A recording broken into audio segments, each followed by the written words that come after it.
సైతాను మనిషి లోపట ప్రవేశించే మార్గాలు ఏంటో తెలుసా? 3 మార్గాలు. 1, కంటి ద్వారా ప్రవేశిస్తాడు, తస్మాత్ జాగ్రత్త.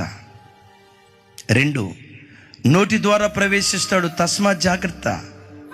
చెవి ద్వారా ప్రవేశిస్తాడు. 3, ఈ 3 మార్గాల గుండా వాడు ప్రతి క్షణం వాడు ప్రవేశించాలని ప్రయత్నం చేస్తాడు.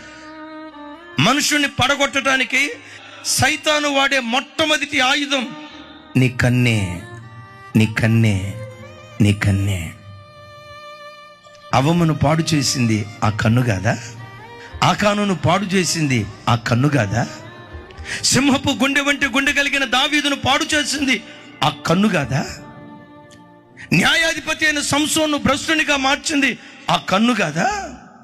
అందుకనే ఈరోజు వాక్యం వింటున్న బిడ్డలారా, క్రైస్తవునిగా నీ బ్రతుకులో